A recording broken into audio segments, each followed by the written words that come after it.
BJP দেবে সুশাসন, BJP করবে পশ্চিমবাংলায় সরকার।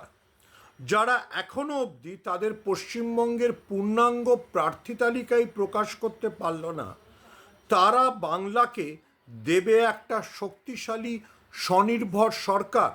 এটা সম্ভব। দেখুন, বিজেপি যে আসলে একটা গোয়ালঘর আমরা তো সবাই জানি। সেখানে কনস্ট্যান্ট গুতগুতি হয় দিলীপ ঘোষ বনাম শুভেন্দু অধিকারী, সুকান্ত মজুমদার বনাম শ্রমিক ভট্টাচার্য, আর এই গুতগুতিতে বিশেষ ভূমিকা রাখে আরএসএস।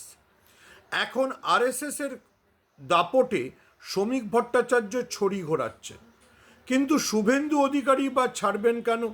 এই সবার গুতগুতির ঠেলায় 1 এপ্রিল হয়ে গেল, এখনও বিজেপি তাদের পূর্ণাঙ্গ প্রার্থী তালিকা প্রকাশ করতে পারল না।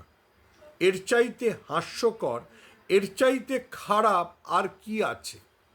এই বিজেপি নাকি পশ্চিমবঙ্গকে সুশাসন দেবে, পশ্চিমবঙ্গকে সোনার বাংলা গড়বে। অবশ্য সোনার বাংলা তো বলতে পারে না, বলে সোনার বাংলা। তো অমিত শাহ, যিনি পশ্চিমবঙ্গ নিয়ে সদা উৎসাহী, এবং শুভেন্দু অধিকারীকে যিনি নাকি পুত্র সম স্নেহ করেন, সেই অমিত শাহ কেন এখনও বাংলার প্রার্থী তালিকা চূড়ান্ত করতে পারলেন না? নাকি বিজেপি ভয় পাচ্ছে যে প্রার্থী তালিকা যত দিন বেশি দেরিতে প্রকাশ করা হবে তত ভালো, তাহলে দলের গোষ্ঠীকোন্দলকে সামাল দেওয়া যাবে? কি হবে এই বিজেপির? বিজেপি ক্রমশ নিজেকে একটা হাস্যকর দলে পরিণত করছে। কংগ্রেস, আইএসএফ, বামেরা সবাই প্রার্থী তালিকা প্রকাশ করে দিয়েছে।